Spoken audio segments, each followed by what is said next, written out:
Hello, good afternoon and welcome. I'm Julia Bryan Wilson, the Doris and Clarence Malo Professor of Art History and Director of the Arts Research Center, a think tank for the arts at UC Berkeley.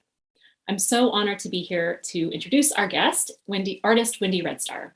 And before I do that, I have some words of gratitude. Tonight's event is co-sponsored by the Departments of Art Practice and Ethnic Studies and the program in Critical Theory. And I'm thankful to everyone who helped organize it, including the staff at the Arts Research Center, not least Lori McPhee and Sophia Hussein, and the good people from Berkeley AV who are providing technical assistance. I also thank our live captioner for continuing to help us make our events accessible to many audiences. I want to acknowledge that UC Berkeley sits on the territory of Huchen, the ancestral and unceded lands of the Chochenyo-speaking Ohlone peoples, specifically the Confederated villages of Lishan. Every member of the UC Berkeley community has benefited and continues to benefit from the use and occupation of this land. And I acknowledge that the Ohlone peoples are alive and flourishing members of Berkeley and broader East Bay communities today. Pays a Shumi land tax to the Sogorea Land Trust towards the rematriation and ongoing stewardship of this land. Shumi means gift in Chochenyo, but I think of it as an obligation and a gesture of material commitment. I also want to highlight that tonight's dialogue is part of an extensive series of events on the Berkeley campus this spring that is dedicated to Indigenous cultural practices hosted by a range of units, including the Berkeley Center for New Media, the Center for Latin American Studies, and the Berkeley Art Museum Pacific Film Archive. And I encourage you all to seek those out. It's an extraordinary convergence of visitors and programming. And I want to extend a special welcome to the students in the Compass course that I am co-teaching this semester, Indigenous Arts in the Americas, Old and New Media, together with Natalia Brizuela and Beth Piatote. And of course, Beth has graciously agreed to serve as the interlocutor for Wendy's talk today, and I will say more about her shortly. Lastly, I want to draw your attention to the next Arts Research Center event, which is part of our ongoing Poetry and the Senses initiative, Thursday, April 28th, and it is featuring three poets with connections to Detroit. Terafia Faizula, Vivi Francis, and Matthew Olsman, who will be in conversation with Professor Chayuma Elliott and current ARC fellow Jesse Nathan. We are also launching our spring flash poems online this evening, so check out our social media. These are short videos by acclaimed Bay Area poets for you to savor over the weekend. And you can find out more about the Detroit Roots conversation, our flash readings, and other upcoming events on our website, which is arts.berkeley.edu. Now on to our speakers. Wendy Redstar is one of the most remarkable interdisciplinary figures working today, whose experiments with photography, site-specific installation, sculpture, fashion design, textiles, and drawings, among other genres, have cemented her as a leading voice in US contemporary art. Raised on Crow lands in Montana, she has in her multifaceted creative practice confronted issues of Indigenous dispossession and the historical erasures of Native presences. Her work also underscores Indigenous continuance, survival, the beauty and importance of sustaining kinships, and the unexpected spiraling together of past, present, and future. After majoring in art and Native American studies at Montana State University for her undergraduate degree, Redstar went on to earn her MFA at UCLA, continuing her deeply serious examinations around gender, race, and alternative narratives of American memory, and doing so with a sometimes lacerating sense of humor and irreverence. Part of what I admire about Redstar's work is her simultaneous critique of and respect for archives, which have so often been a source of disciplining, marginalization, and exclusion. In Redstar's re-envisionings, she amends old photographs with hand-drawn annotations, intervenes in racist paperback book covers, riffs on Plains ledger drawings, and vivifies ceremonial processions, grappling with and reinvigorating Indigenous forms of knowledge and inscription, while also forging her own kind of archive building as a way of community building, one that is at the same time world building. And I'm thinking here not only of her persistent advocacy of other Indigenous feminist artists, but also her Herculean editorial project, Native America, a special issue of the well-known journal Aperture in fall of 2020. Her editorial labors on this issue, devoted to Indigenous photographic practices, has produced a watershed intellectual publication that theorizes the collision between sovereignty, visuality, and the urgency of self-representation. Red Star's work has been featured in dozens of exhibitions at places like Mass MoCA, the Newark Museum, and the Portland Art Museum, and she is widely collected by institutions such as MoMA, the Met, the Whitney, and the Hood Art Museum. She's received fellowships from the Smithsonian and the Joan Mitchell Foundation, and in 2017, she won the Louis Comfort Tiffany Award. She's currently based in Portland, Oregon, and I'm so grateful that she has taken the time out of what I believe is a kind of frenzy of activity at the moment, preparing new work for a number of upcoming exhibitions to speak with us today. In fact, her show entitled American Progress opens on April 6th in just a few short days at the Anderson Collection on the Stanford University campus. And I also want to flag that her kind of epic and iconic series, Four Seasons, is currently on view at SF MoMA right now. And I am delighted that her talk will be followed by a conversation with Berkeley's very own Beth Piatote, who studies Indigenous literature and is also an award-winning writer of creative fiction, poetry, essays, and plays. Along with being an exemplary scholar and beloved professor, Beth is also an activist around language revitalization, specializing in Nez Perce literature. She's the author of 2 books, Domestic Subjects, Gender, Citizenship, and Law in Native American Literature, published in 2013, and the gorgeous and moving collection, The Beadworkers, published in 2019. Her lauded play, Antigone, a Native American adaptation of the ancient Greek tragedy, will be workshopped at New York Classical Theater later this year. She was in the first cohort of the Poetry Fellows here at the Arts Research Center, and I am overjoyed to announce tonight that she will be its next director when my tenure is up this summer. I really feel like it couldn't be in better hands. I also want to tell you, audience, that you can ask questions or make comments to Wendy or Beth or both in the comments function at YouTube. And I want you to please join me in welcoming Wendy Red Star. Wow. Thank you, Julia, for that really lovely introduction. It's great. I've been in contact with Julia through Aperture. She wrote about my work for the Native America issue, and I actually have not met Julia in person until today. So it's really great to actually see you. I want to thank UC Berkeley Think Tank for the Arts. It's a great honor to be here. Thank you everyone who's attending. Also the support AV team for making this all happen. So I put together a lecture, and I wanted to focus this lecture on inspirations through the different archives that I've encountered throughout my practice and career. And this is totally new, so it's going to be kind of like a nice little adventure for all of us. So bear with me while we go through this journey together. So first I wanted to start with an exhibition that I did in 2014. And this exhibition was at the Portland Art Museum. It was a solo exhibition. And the reason why I bring this one up is it was basically the first time that I was given access by an institution to look at their materials, the Crow materials that they had. So they also have native galleries in that museum. And that was the first time that I actually got to go in the underbelly of the institution and see the storage area and see how my ancestors' things have been collected and stored. And it all started with a thought about cultural appropriation. So there's a lot of talk around that specific time period in 2014 about Native designs and Native images being appropriated in mainstream culture. And so in thinking about that, I was thinking, I wonder how that has affected my community, the Crow tribe. And immediately I thought of one of our chiefs named Medicine Crow from the late 1800s.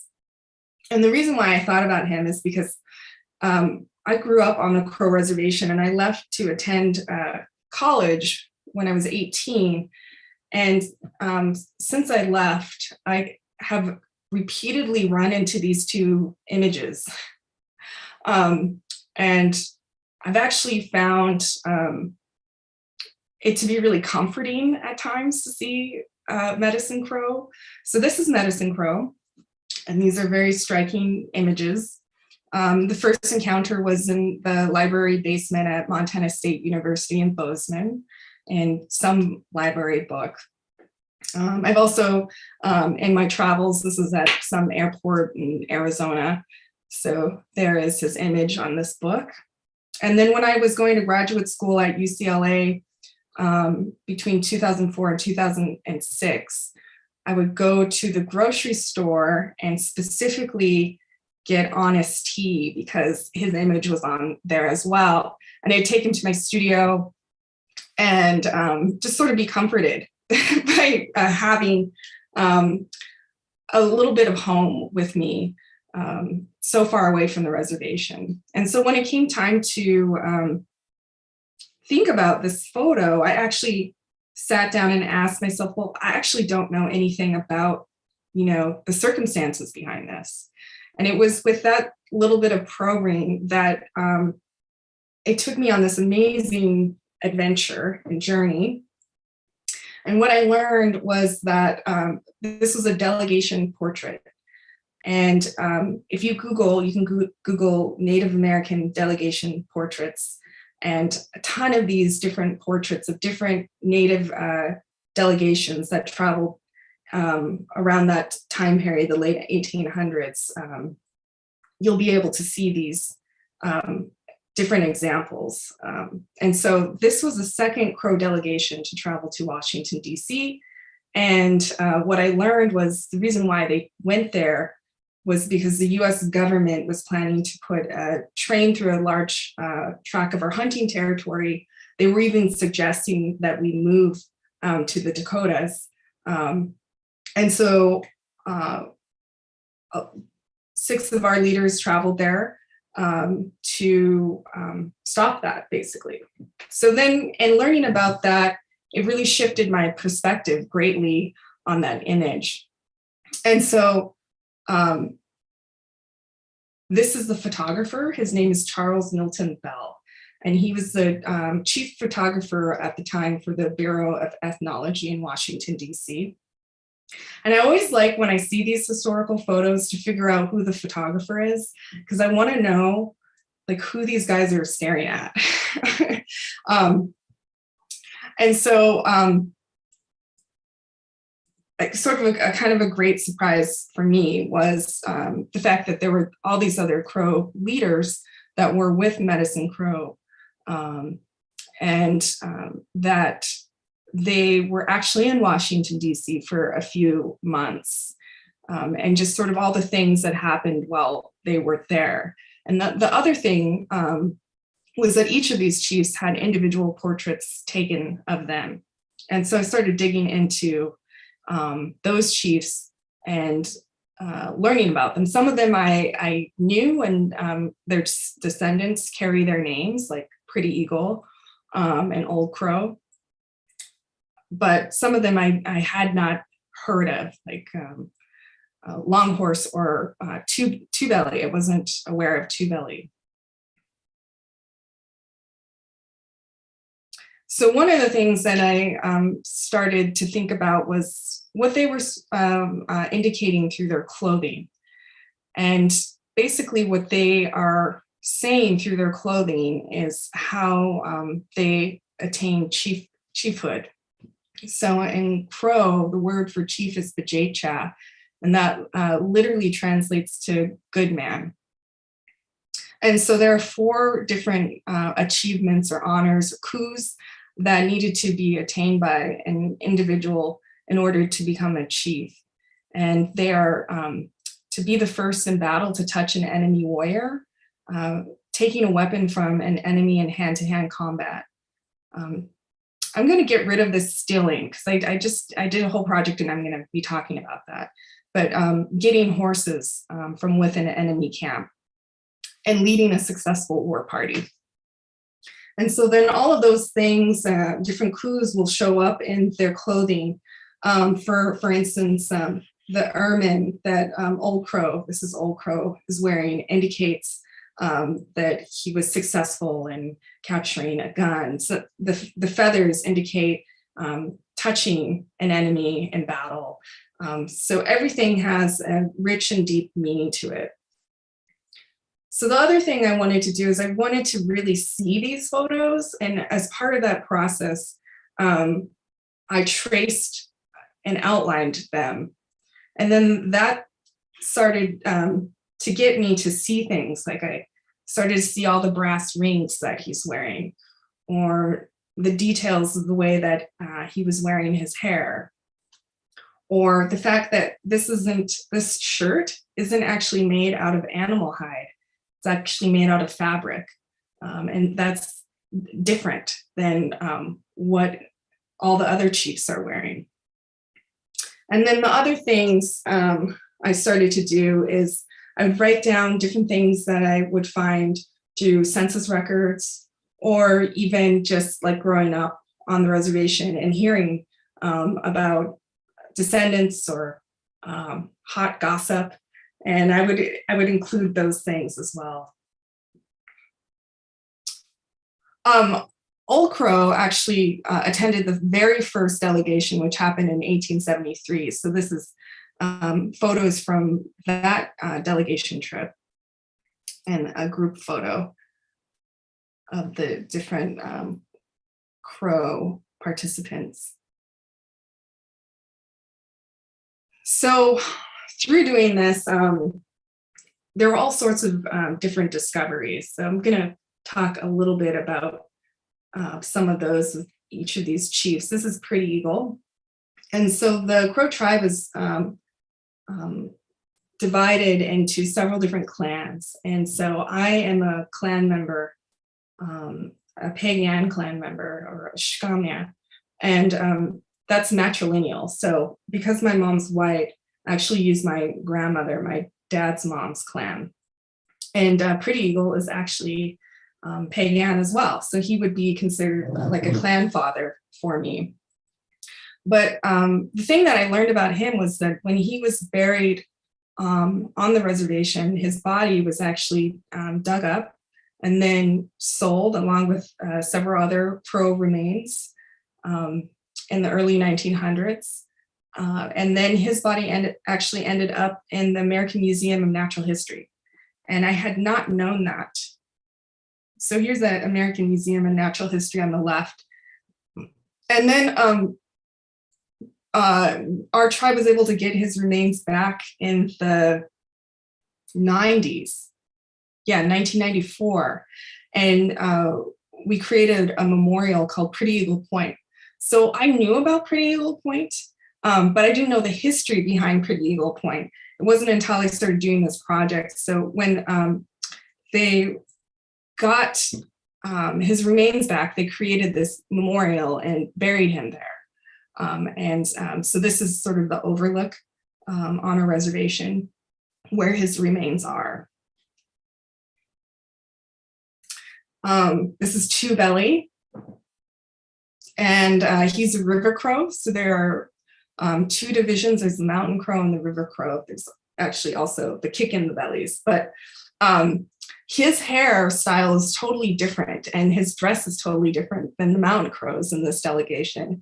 And he happens to be wearing this really beautiful floral beaded jacket with otter trim. And I actually had never seen that before. So that was a whole new style of beadwork and jacket that I had not been aware of. And through going through the Portland Art Museum's collection, they actually have a pretty great example of one of these coats, minus the otter fur trim. And so I included that in the exhibition, and you can see in this group photo to belly, wearing this floral style jacket. I think part of the power of this for me too is like thinking about the vibrancy. If these black and white photos were in color, just how much vibrancy would be coming your way. And this is our last official chief. His name is Pretty Eagle. And where I grew up in Pryor, and that's the area where Pretty Eagle also lives. So my family's ranch is 5 miles away from Pretty Eagle's estate. And this trip actually inspired Pretty Eagle. So as I mentioned, they were there for a few months. So they would take them on trips to entertain them, the US government. And so they took this delegation to Mount Vernon, to Washington state. And Mount Vernon here is on the right. And Planiku was so inspired by Mount Vernon that it planted a little seed in his brain that at the end of his life, he decided to donate his land and turn it into a state park named Chief Planiku State Park. So I actually ran this park for a year, and it has his log cabin home. It also has his burial site along with his wife and one of his adopted daughters. There's an apple orchard, there's trails, there's a visitor center that has his personal artifacts along with several other tribal members' artifacts as well. And so I just kind of got a kick out of thinking about this sort of seed that was planted for him in 1880 and this little miniature Mount Vernon that we have on the Crow Reservation. And then alas, I was so shocked to see these photos of Medicine Crow, because those two portraits that somehow became the popular images, I was not even aware that there were multiple photos taken from different angles. So it was a real like treasure to be able to see these. And some of the things I always like to point out is the photo on the left. You'll notice that he has these long hair extensions, which I'll show you. I have some pictures of that. So the Crow men, most of the men that were on this delegation and in this time period were wearing these hair extensions. So long hair equals power. We even have a chief named Chief Long Hair. And so it was indication of having power. And then he's also wearing these hair bows. And this one is actually broken. It should look like this. And I will also show you that in another archive. So during, fast forward to 2018, 2019, I received a Smithsonian Artist Research Fellowship. So any artist who is interested in digging into some archives, I recommend checking out this fellowship. And so I decided I wanted to focus on doing some more digging into delegations.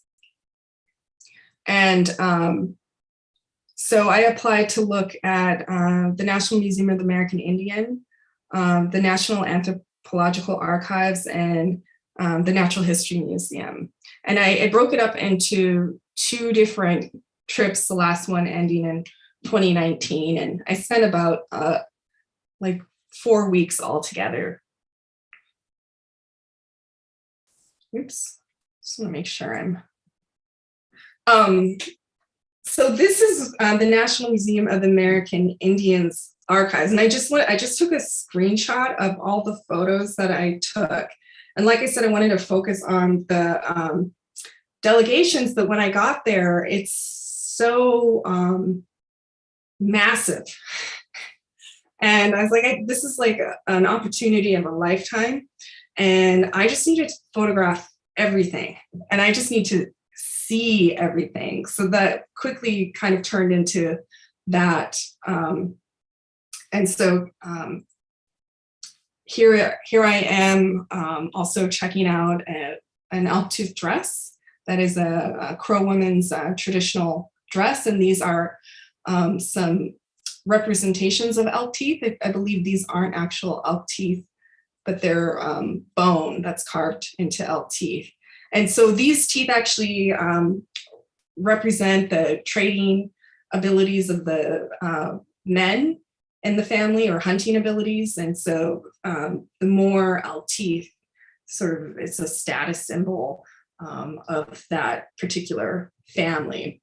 And the reason why it's status is because these are the eye teeth of the elk. So there's only 2 eye teeth per elk. And typically you could find up to 500 or more teeth on an elk tooth dress. And this dress is actually, the record on it was made by this woman. Nellie scratches herself, and she's actually wearing that dress. So this is like one of my favorite moments, is actually finding the maker of the cultural item. And if there's a photo of them, that's even better. Here are some of those hair extensions. Sometimes they're actual human hair, or sometimes horse hair.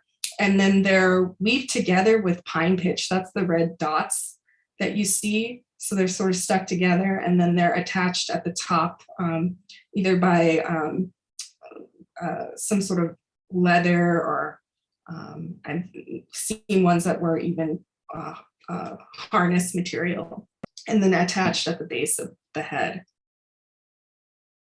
And here's some examples of the hair bows. This is another chief that lived in Pryor, same area as Chief Planku. His name's Bell Rock, and he has this fabulous buffalo fan. So to actually be able to hold these was pretty amazing. And the National Museum of the American Indian had a policy that allowed me to actually physically touch these objects without gloves, which I've never experienced that before. This is super cool. Never seen one of these. This is actually a hairbrush out of a porcupine hair.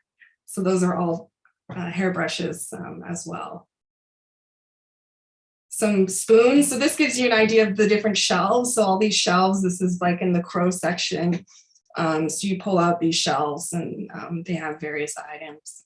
The spoon, I think, is some are carved out of actual animal horn, and some out of wood. These are the red with the white beaded triangle is a men's leggings. And I mentioned that I was going to get rid of that stealing for horses and say getting. This is actually a horse. Can you see it? This triangle, it's got its 2 ears and its base. So that's how important getting horses was for the Crow community, that the men would wear these horse symbols on their leggings. Here's another Elk Tooth Dress. And I have a few different works, self-portraits of me and even my daughter wearing traditional elk tooth dresses. This is one of the honor shirts, or the war shirts, that a lot of the delegation men were wearing. And you can see some of the ermine in horsehair. And again, in color. It's amazing to see it in color.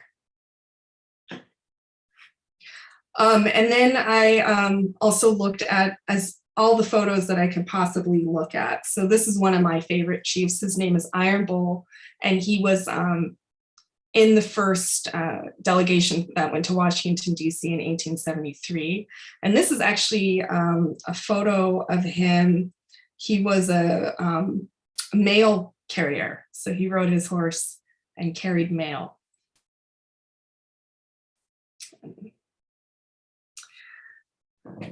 And then the most amazing thing through that whole experience is I had these great conversations with my dad, and I would call him up and I would ask him about different names in our family. And so I made a list of names, and then I gave them to the collections manager, and she put them in the database. And there were over 100 objects associated to my family that popped up. And so one of those names that I had was Dreams the Truth.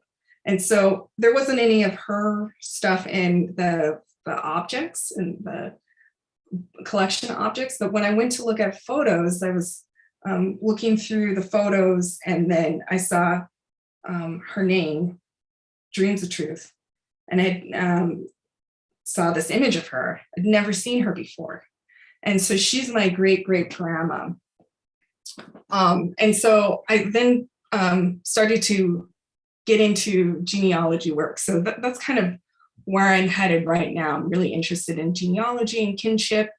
This is sort of a Western biological approach.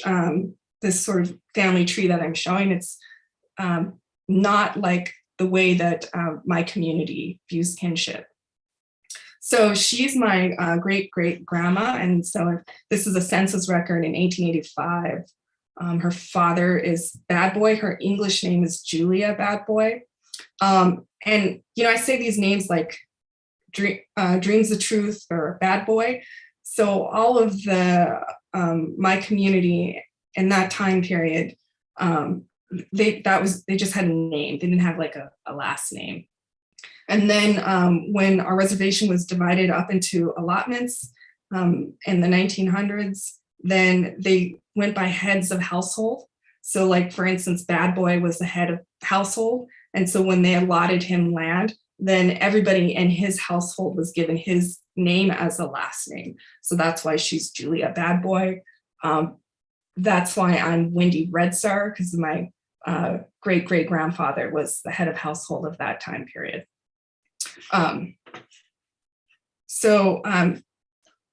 Here's Julia. And I just wanted to show this because you see this kind of awesome background, and there wasn't any information. And this is a Fred Miller photographed this. And I found this other photo with the same backdrop. And then I realized that it was taken at the Bureau of Indian Affairs in Crow Agency, Montana. And here's a recent artwork that I created, I believe in 2020. The years through this pandemic are all kind of mushing together.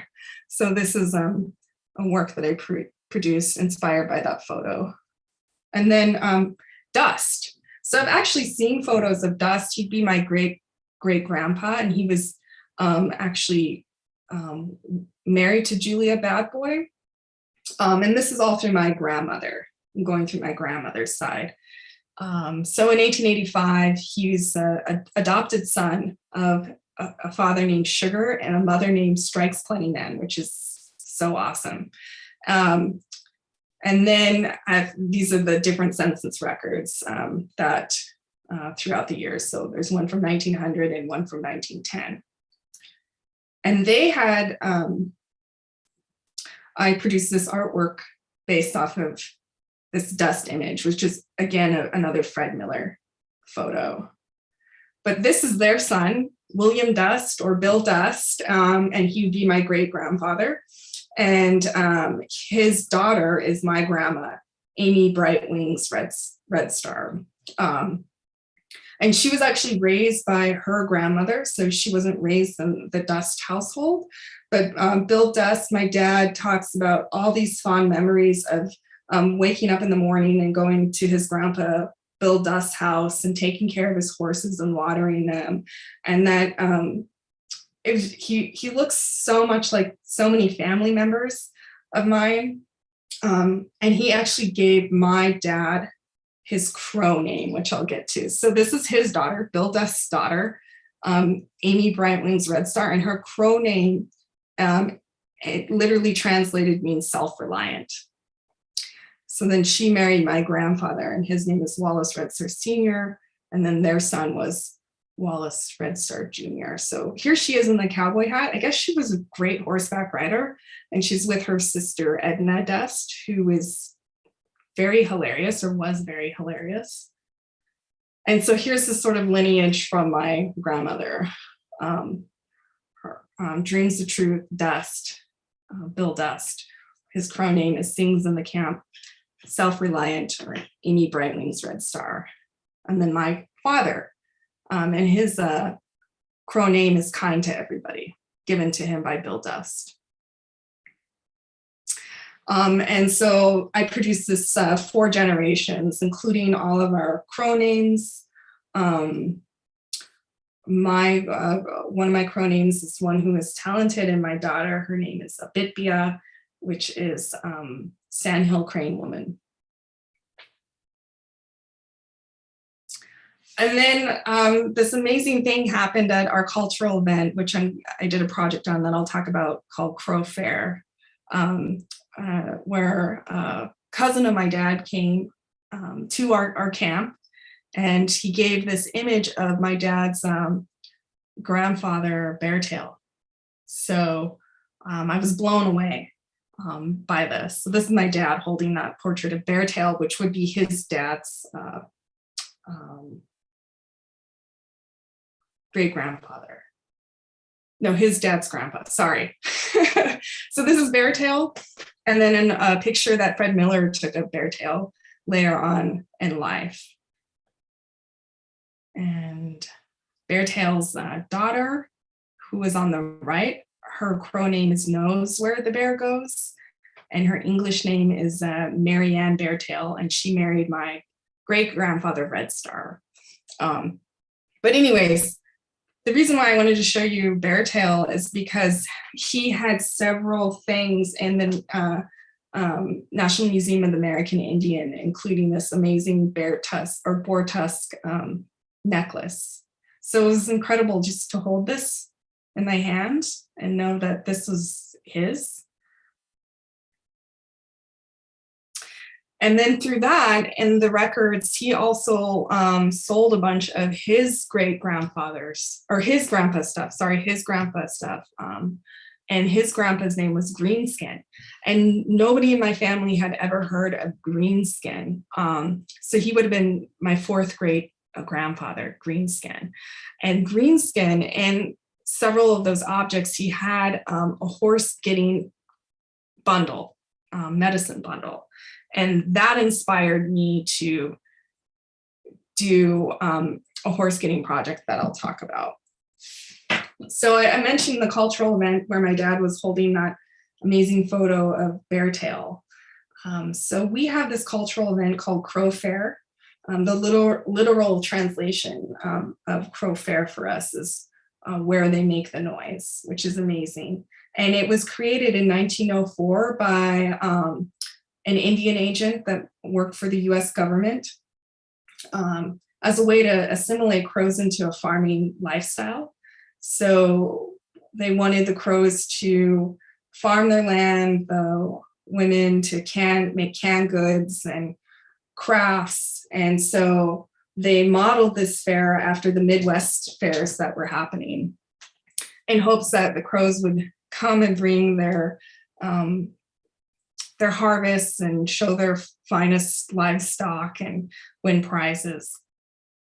But knowing that like our community wouldn't be so keen on that, they allowed us to participate in some of our cultural events. So there's a parade where we parade around the campground.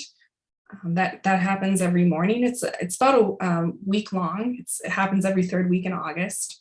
And there's also a powwow with dancing. And then there's these other things like rodeo and things like that still happen. And I've been participating in Crowfair my whole life. It's been like a source of inspiration for my art since I was 10. This is a drawing I did as a kid of Crowfair.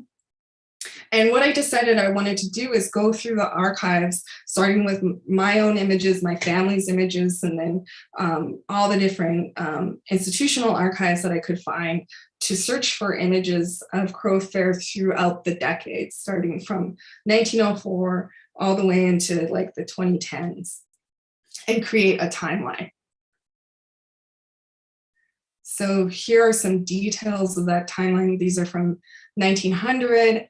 And then basically I would, whatever kind of came to mind when I would be looking at these images, I would write down directly on the wall. Like if I found the person's name, I would put their name there, different parts of what they were wearing or activities they were doing. I would write information down about that.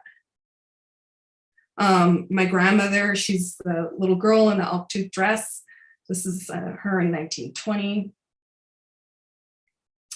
This guy, Little Nest, was a brother to Medicine Crow. 1990, I like ruled the 1990s Crowfair. It was like a Crowfair princess, and so there are tons of photos of those activities. Crowfair in the 80s, and then these tiny photos are actually photos that my dad took. They're slides going from the 70s to 60s. And then my own daughter participating in Crowfair in the 2010s. I mean, yes. I'll show just a short little video.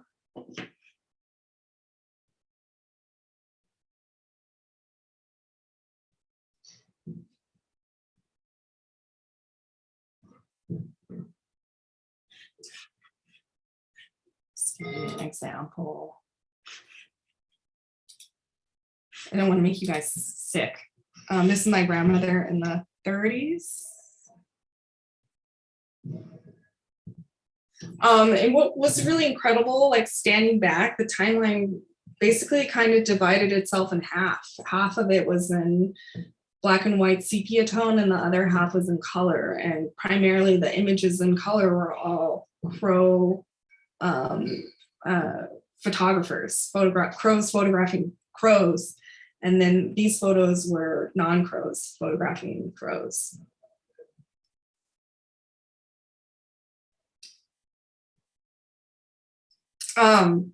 In 2021, it was just last year, I had an exhibition at my gallery called Sargent's Daughters. And being inspired by that horse getting bundle that Greenskin had, I decided I wanted to go on an adventure with him and go on a horse getting adventure. So one of the 4 things to become a Crow chief, or just for any Crow man, was the activity of getting horses from other Plains communities. And Crows were notorious horse getters.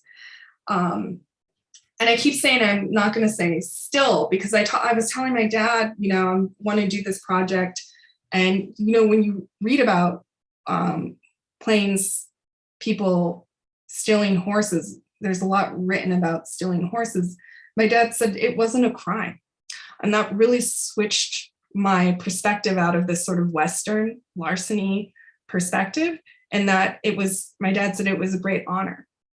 And so, and actually when you say it in Crow, it's not, they don't say we're going to steal horses, we're going to get horses. So, and the reason why I did this is based off of this horse getting bundle that I was so proud of, that our family has a horse getting bundle. And so I decided I wanted to get horses, and get horses through these ledger drawing depictions. And I'm just going to read a little thing from plainsledgerart.org about the existence of ledger drawings in history. So here's 2 historical ledger drawings. Beginning in the early 1860s, Plains Indian men adapted their representational style of painting to paper in the form of accountants' ledger books. Traditional prints and bone and stick brushes used to paint on hide gave way to new implements such as colored pencils, crayons, and occasionally watercolor paints. Plains artists acquired paper and new drawing materials in trade or as booty after military engagement or from a raid. Initially, the content of ledger drawings continued the tradition of depicting of military exploits and important acts of personal heroism, already established in representational paintings on buffalo hides and animal skins. As the US government implemented the forced relocation of the Plains people to reservations for all practical purposes, completed by the end of the 1870s, Plains artists added scenes of ceremony and daily life from before the reservation, reflecting the social and cultural changes brought by life on the reservation within the larger context of forced assimilation. And I've always enjoyed ledger drawings, but my one beef about ledger drawings is that they're kind of like the ultimate smack talking accounts. And the reason why I say that is there's so many ledger drawings by Lakota and Cheyenne, and we had quite the sort of well, I guess we weren't that friendly, I guess is what I'm trying to get to. So there are tons of drawings of us crows being, our horses getting stolen, and ledger drawings by tribes that had beef with us, or us being killed. And I was like, oh, this is so depressing to see all of this. Here's a depiction of green skin. And then this is me with green skin. And so what I decided to do is I'd go on this adventure with my fourth great grandfather, traveling back in time in ledger drawing form, and we would go and get horses, as many horses as we could. So here's a historic drawing. It's Sitting Bull, and he's actually killing a crow in this photo. So I was like, well, we're just going to get that horse. So here's Sitting Bull's horse. And then written on each of these drawings is actually where I got what archive I got the ledger drawing from. If I could find who the artist was, I would put down the name. So this is Sitting Bull. I put down the date of when it was produced. And then I put in the spirit of Greenskin, my fourth great grandfather. And then I named the horse, because looking at the timeline with Crowfair, I realized like I could name all the horses in that timeline. So I wanted to name the horses, and I named the horses from the census records from the late 1800s of Crow ancestors. So each of these horses was named a Crow ancestor. So this is Mint, renamed.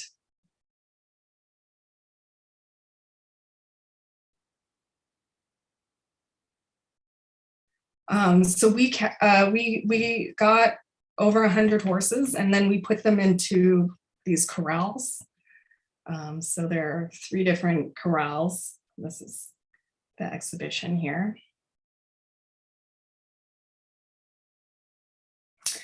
I'm going to kind of cruise through the last bit because I know I want to get to some questions here. But I did have an exhibition, I think that opened in 2020 at, or maybe it was 2021, sorry, blanking, at the Joslin Museum in Omaha, Nebraska. And I was interested in this archive of photos that was,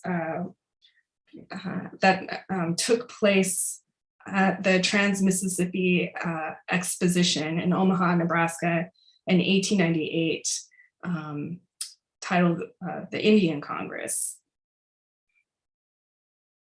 by Frank Reinhardt. And so Frank Reinhardt was the photographer for the entire Trans-Mississippi Exposition, was basically kind of like their World's Fair version that happened in Omaha, Nebraska. And as part of that, they had over 30 different Native tribes that came and camped. And one of those tribes was my community. And there are these beautiful photos, studio portraits, and then field portraits that Frank Reinhardt took took. And the cool thing about this archive is that he actually wrote down almost everybody's name and their tribal affiliation. And the 30 different tribal nations, I think there were like over 500 individual Native people who were in attendance. So I started looking at what that fair actually looked like, what the different booths looked like. And I really kind of got interested in the way that they were presenting their products and their technology. So I gained inspiration in these fruit stands. And then what I really wanted to fill out of, this research or have people fill is just being surrounded by or being amongst that many Native people in that setting. The other crazy thing that happened was that the photographer, Frank Reinhardt, actually ended up going to the Crow Reservation a year after the Trans-Mississippi Exposition. And he came right, like maybe 2 miles away from where I grew up in Pryor, and photographed my community in the Pryor Gap. So my dad's actually pointing to exactly where Frank Reinhardt photographed. And here are those photos that were taken. It's so crazy because I just know this place so well. And actually, this is my daughter on my family's ranch with the Castle Rocks. And then this is Birding Ground that Frank Reinhardt took in 1900. So this is actually the Indian Congress, and it happened in 2021. And I made this installation and cut out all the portraits and some of the field portraits that I could. And then that back image is actually my own personal photograph of that area that Frank Reinhardt came to on our reservation. And then those photos are from that event that took place.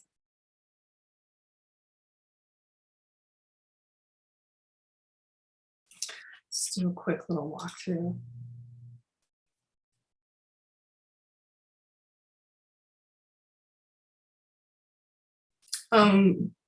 This is White Swan, and he was actually known as, or written as, the first Crow artist. There are a lot of his ledger drawings in different museum collections.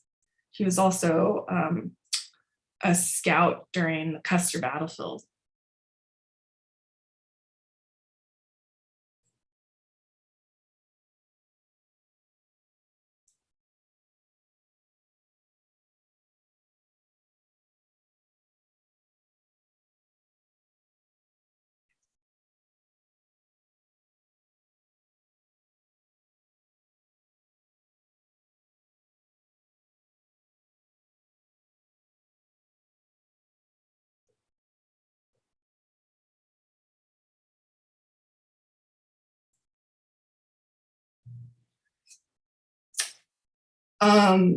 Another piece that I produced from, inspired by Julia Bad Boy's portrait was this sort of sculptural portraits of myself and my daughter with Julia in a group exhibition called Picturing Motherhood Now at the Cleveland Art Museum, or Museum of Art. And I sewed us dresses and made necklaces like Julia's.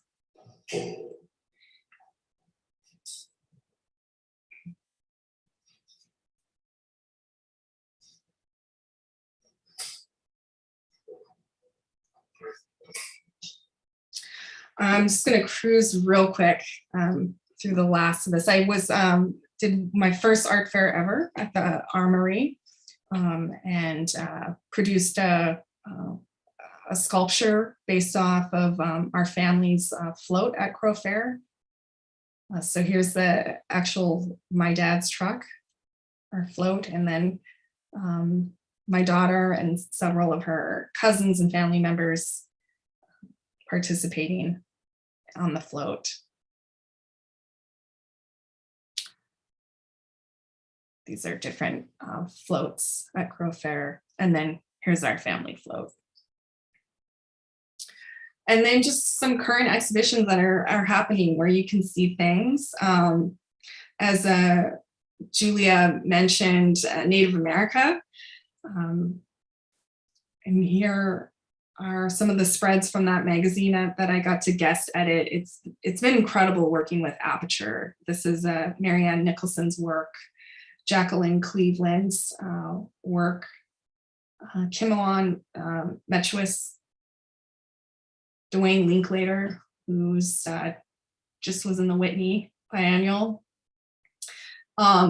So that awesome magazine happened, and then Aperture contacted me and asked if I would want to guest curate a version of the magazine in exhibition form. So it's titled Native America in Translation. Several of the artists included in the magazine are in the exhibition, and it's currently at Princeton right now. Closes the end of this month. So here's some install shots of that.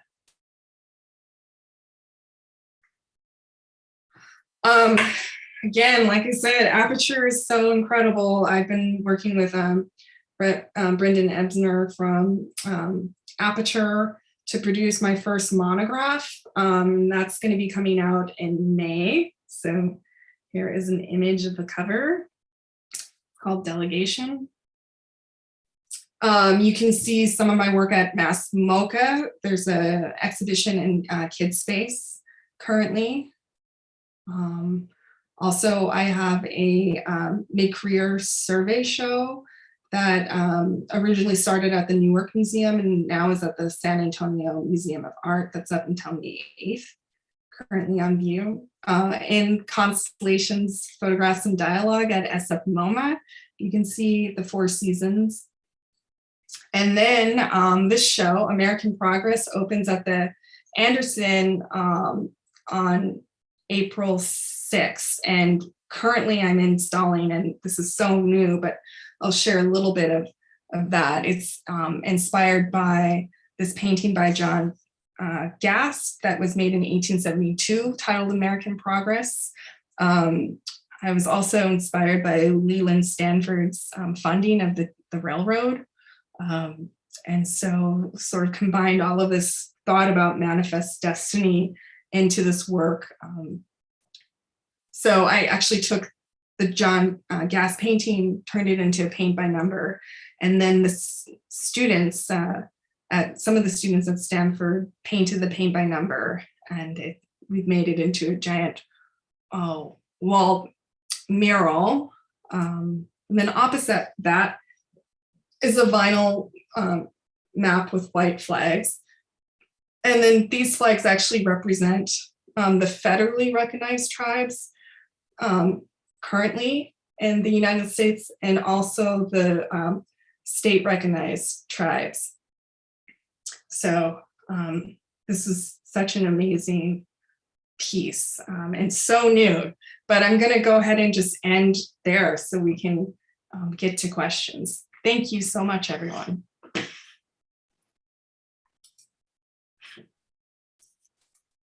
Katsia, yeah, Wendy, that was just so amazing. And I think that the chat is being flooded with thank yous. And throughout your talk, I just want to acknowledge that several people wrote into the chat. I want to encourage everybody again to send in your questions. We have a half hour, we can talk more. I just want to cover quickly the things that have come in before I get to ask the questions that I'm going to follow up on. There was a question about the name of the park that's based on Mount Vernon. It's called Chief Plenty-Coup State Park. Yeah. Chief Plenty-Coup State Park. Yes. And then there was a comment from Edgar Fabian Freias. Wow, I love her name, I think in reference to Julia. So powerful, you got to see her for the first time through this experience. Leslie W. Redson, congratulations, Wendy, on your work. I do remember you. I attempted to develop an exhibition of Kevin's work at the Missoula International Airport when you were his contact. I bet you're thinking of my cousin Sunny, who is his daughter. We get confused quite a bit. I bet that was Sunny. Yeah. Professor Greg Niemeyer mentions amazing ledger book drawings. Jesse N says beautiful. I think that's probably applicable to so many things that were there. Nanette McDougall Dykes says hello from Stanton, Tennessee. So we have a great community here with us today. It looks like there's about 50 people here saying thank you and beautiful and making comments. Please send us your questions. And in the meantime, I'm going to follow up with a few things. So many things I would like to dwell upon. As you know, we're from adjacent nations. And so there's so many things that are familiar and beautiful just in the textiles and in the history and the experiences. And one of the shared experiences I could really relate to is the experience of being a Native person encountering your family and your family belongings in the public space of the archive or in the museum. And I think a lot of Americans don't really understand what it's like to have your public life or to have your private life and the public archive to be inverted in that way. And to have these very powerful moments of intimacy and connection in these sort of institutional spaces. And so I want to ask you a couple questions about that experience, both what you experience as a person and how it shapes the way that you then build your installations, knowing that there will be Native people in those spaces who are having those moments of comfort, of intimacy, of recognition, of beautiful support. But one of the first things that really I wanted to ask you about was what it was like to touch without the gloves. That is such a unique experience. And can you just say what it meant for you? Give us more about that. You know, that it's so interesting because I had been to several other institutions that had crow objects. And usually I could touch it, but I'd have to wear these white gloves. In some cases, I couldn't even touch the stuff, and the collections manager would be turning things over and things like that.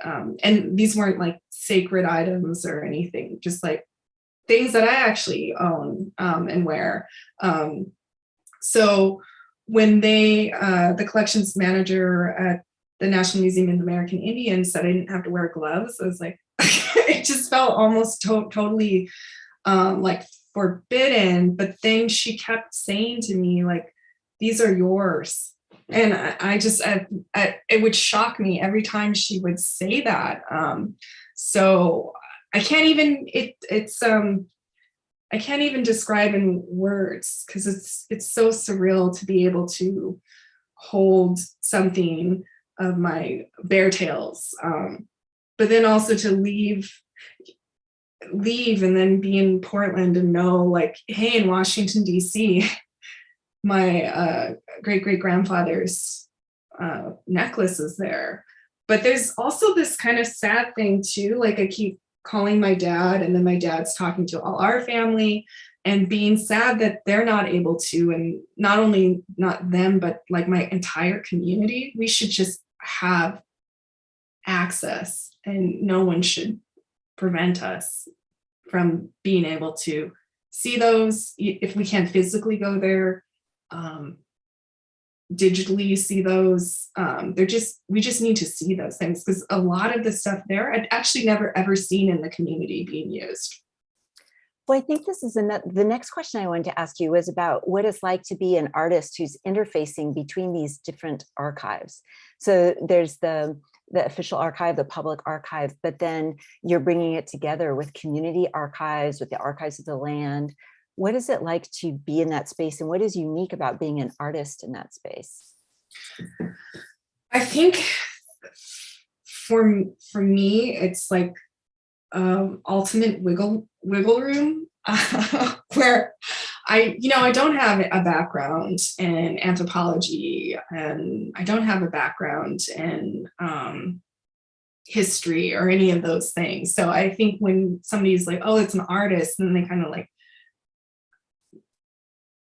think they don't know what to expect. And so I feel like there's opportunity then for me to kind of infiltrate in ways that maybe somebody else who was in that profession might not be able to, because there's all these sort of rules. And with an artist, they just don't know what to expect. So in one way, I think it's been really amazing. And there's also a lot of collaboration between me and other professions that is really fruitful. So in one way, it's really great, but then there's also a lot of barriers to deal with that can be hard and sad. But for the most part, being an artist has been kind of a great tool in venturing through the archives.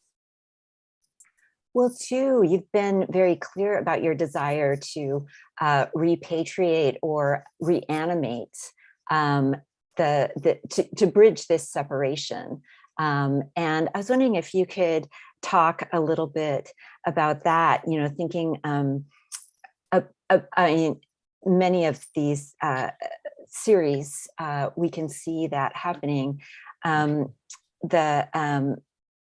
one I was thinking about was the archives one, where you're pairing the from the Denver Museum, where you have the drawings, yes, and then you're reattaching them with contemporary photographs, and thinking about what's the relationship of repatriation and reanimation, and why. Yeah, could you just explain to us a little bit about how you think about those things? Yeah, that was another awesome series. I didn't show that, but it was called. But go to the website. Yeah, it's called the Accession series, and that's what they call when they're. It's kind of like a double, or several different meanings to that title. But accessioning in the museum is when they take in a piece and put it into their collection. So they detail all the information, they photograph that piece or whatever. So the Denver Art Museum actually has these old catalog cards. And during the Works Progress Administration era, the Denver Art Museum hired local artists to come and paint the Native American collection and the African collection of each object on a catalog card. Super jealous of those artists that they got to spend quality time with all of the crow objects, and but they are artworks in themselves, but totally anonymous. So the artists were anonymous. And interestingly enough is most of the objects don't have the Native person's name attached to it. So it's like two anonymous folks. So I asked the museum if I could get copies of these amazing watercolor depictions of the objects, and then I took them home to Crowfair and photographed different parade riders who had similar objects. So there'd be like a wedding blanket, it's this beautiful beaded stripes, horizontal stripes on like a buffalo or cow or elk that women who are married acquire. They're amazing. And then a lot of times women will parade with them draped over their horse. So I would find somebody, I actually have one, and I had my daughter using it. My aunt was teasing my daughter saying, well, you're not married. And I said, well, I got married and divorced just so I could have a wedding blanket. Anyway, so for me, the big kind of thing about that was, so anytime I walk through an institution that has Native objects, knowing, the fraction of what I know about our community stuff, I know I'm missing probably 98, 95% of the context of that actual object. I'm missing its like purpose, its place, the way that it's used, worn, smell, sounds that are associated to it. So that's what I was trying to do. I was trying to give the object its context through that work. I wanted to ask you another question about textiles, and this has to do with the series that you did with the, I'm sorry, I didn't write down the name of this series, with Julia and your family members, with Dust and the others, where Yes. you used the star quilt often as the background. Can you tell us a little bit about the significance of a star quilt and, you know, how it's part of that conversation about family? Yeah. So the star quilt is like this very coveted in Plains communities, I'm sure Plateau communities as well. The history of like the Lone Star quilt, and you see when Native women make it, it's a very particular aesthetic versus when non-Native people make them, and particularly like solid bold colors. And so for me, I recognize that they are coveted because we have these things called giveaways, where basically we give, an individual give to important people in their community gifts. And one of the best gifts you could get is a star quilt blanket. So for me, I was thinking about what is like a really honorable and cherished backdrop for my genealogy, my ancestors, that could be woven together. So that's why I use the star quilt and the patterning and the stitching, and thinking about how fragments of each of these ancestors are like filtered down and through me and through my daughter. And just having that visual genealogy is so important, because the way that blood quantum works, no one's going to be Native American anymore if we continue, if we have to prove by our blood and not our descendancy. So I was like, I need to protect my my daughter and the future generations by creating this work. Yeah, that is really beautiful. And I really relate to that. I want to actually follow up with that, to a related idea of how your art is circulating within an economy of art, but then also your art is reflecting the circulation of art in alternative economies, and how you think about the circulation of art and the ways in which there are these indigenous economies always in circulation. So, you know, making a star quilt in a giveaway that's completely resisting the sort of blood quantum and the definition of, you know, who belongs to the tribe or the family, or who is recognized. Also that it is resisting, you know, capitalism, and that it's also creating a different form of wealth, and different forms of recognition of that wealth. So I'm just wondering, like, how you think about these different economies and circulations of art. I think, and tell me if I'm totally heading off into the woods here, but like the first thing that kind of pops in my mind is that we're poor. Like the Crow community is so poor. And I grew up, you know, my dad lives in a trailer, and there's all these broken down res cars and things like that. And driving around in my community, we're economically very poor. But that's something I never even realized. I didn't even think, oh, we're poor. And I was thinking, well, why didn't I think that when I left the reservation and see the differences? It's like, why didn't I think of us as poor? And what I realized is because we are culturally rich. We are so culturally rich. And that's the thing that really kind of comes to mind for me. Underneath all that sort of surface stuff of status and economy, we really have the riches in our culture. So I think that's kind of what my focus has always been in my work, is to pull all of those strands out of how we persist and how inspired I am that like things that I am discovering and finding in the archives, we're still doing and participating today. And I just think about like how important it is that like a good example is actually I have this doll. And Beth, I don't know if you do this, but I go on eBay a lot and I'll type in crow beadwork. And so this is like several years ago, I typed in crow beadwork and then this doll popped up and I immediately knew that my grandmother made this. So like I bought it and then I read the description and it's actually, I don't know if you can see that. That's her handwriting. I know it's upside down.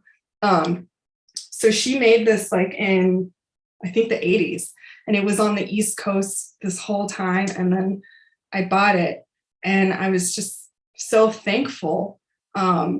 She had passed several years. So it was like her showing up on the internet and eBay because she made this artwork. I don't even think she would consider this art as in a Western stance, but then it's got the exact way a Crow woman should dress, from like her hairstyle to her leggings to her like underdress and her hair ties. And so that actually I have a work called Obsoliga Feminist and my daughter is holding this.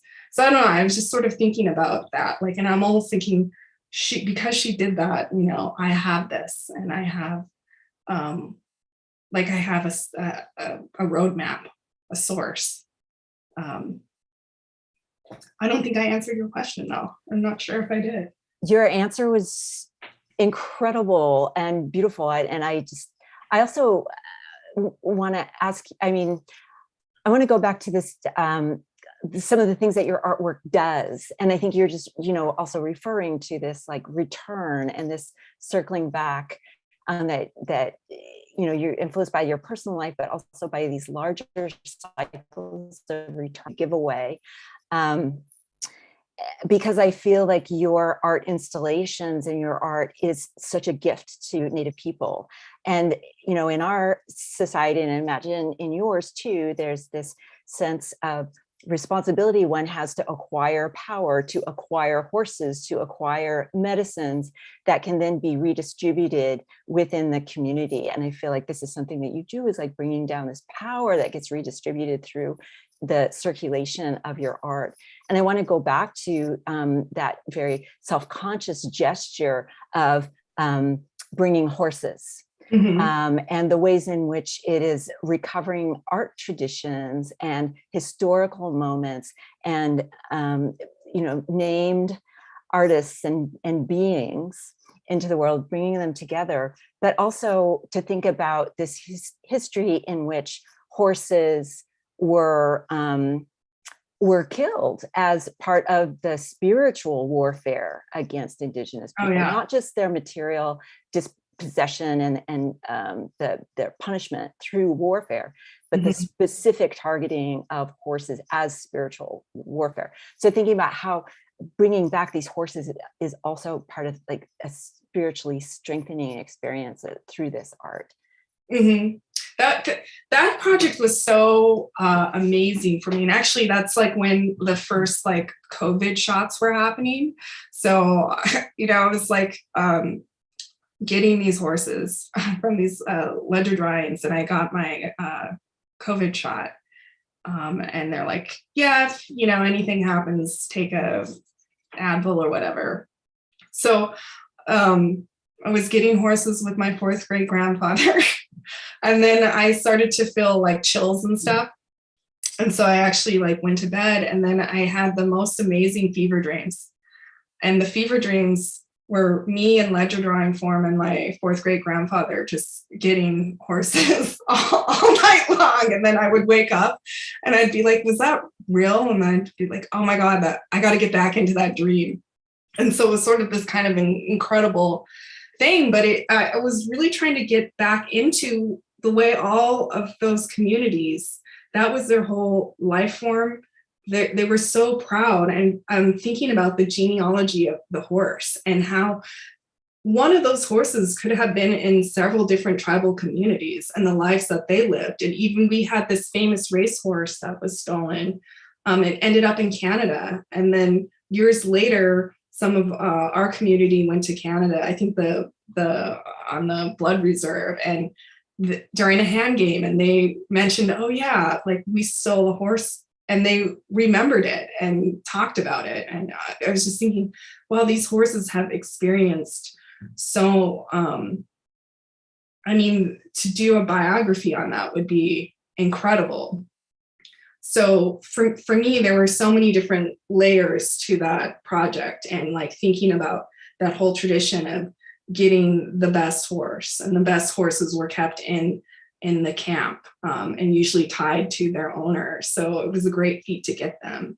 To when we parade today, we will have a rope around a horse's neck that actually symbolizes like a horse that was a good horse, basically, that was taken from another camp.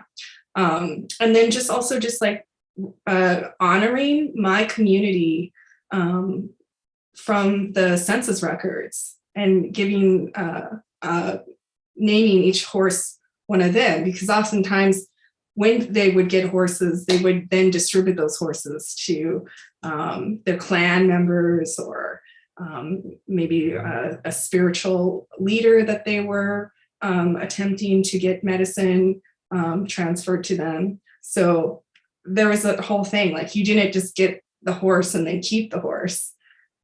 That didn't even exist. You always distributed.